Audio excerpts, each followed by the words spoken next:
Can you sell a house in France while you're in a different country? Well, the easy answer is yes, but that wouldn't be much of a video. So stay tuned and I'll explain a bit more.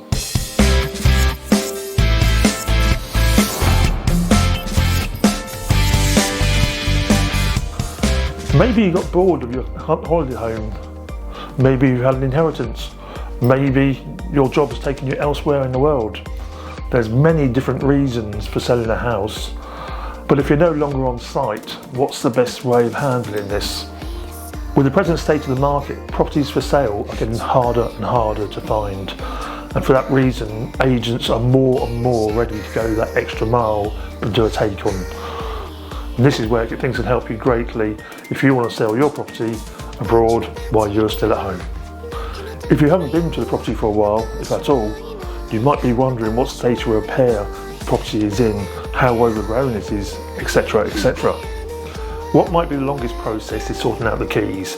If you haven't got the keys hidden somewhere, you haven't got a key safe or you haven't got a key holder, about the only choice left is to actually post the keys to the actual agent. And depending on whereabouts in the world you are, this could take time. Anyhow, once that is sorted, the agent can then go around to your property and give it a once over.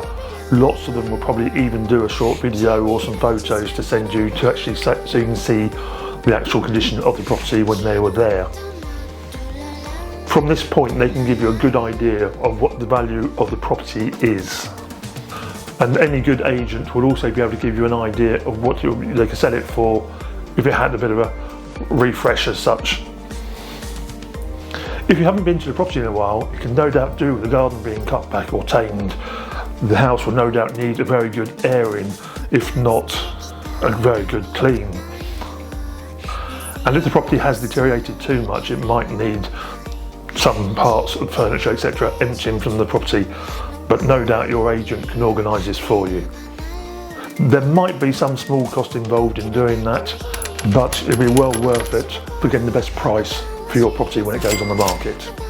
If the agent does organise all this work for you, they'll no doubt be requesting that you sign a sole agency agreement, or Mondo exclusive as we call it, which I think is understandable if they are taking the time to sort this stuff out for you for your property. They'll be needing to get their money back somewhere along the line. Talking of engagement, while you're here, don't forget to click the like, subscribe and bell buttons. Thank you. Concerning the property, you might want to take it a step further and do some redecorating, for example, before you actually market the property. You can find out cost of this. There's lots of odd job people around, and it'd be well worth talking to your agent about the actual added value it will put onto the property.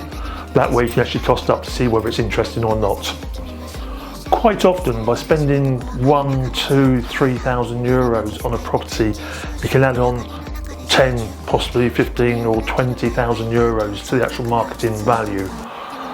And this will also make it more sellable, and you'll no doubt find you'll get less negotiation on the price as well.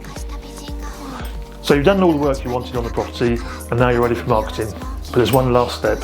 You need to organise the diagnostics for the property, but don't worry, your actual agent's quite used to doing that and can sort that out for you. You just need to transfer the cost over once you get the invoice.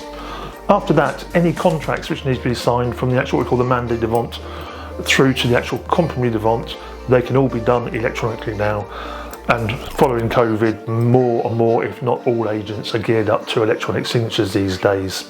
For the final sign-in, some notaries are geared up for video conferencing and doing the signature that way. Others are more old school and would request to have a power of attorney signed and witnessed by a notary or someone with a title, let's say, as in a local mayor or a solicitor, who can actually witness that sign-in. Admittedly, this might cost £300-400, dollars, whatever, but it obviously will work out a lot cheaper than coming over for the sign-in. All you need to do though is actually, when you get to the compromise stage, make sure your agent and or notary know that you won't be there for the sign-in, so they have plenty of time to organise what needs to be signed or done for the final day, so everything goes smoothly. If the agent you have contacted isn't geared up for this or doesn't want to do any of these parts, isn't willing to actually help you sell your property at a distance, then I would strongly suggest to choose another one. If you don't know who to choose as an agent, then hopefully this video here can help you choose another one. Hope this helps. Speak to you soon.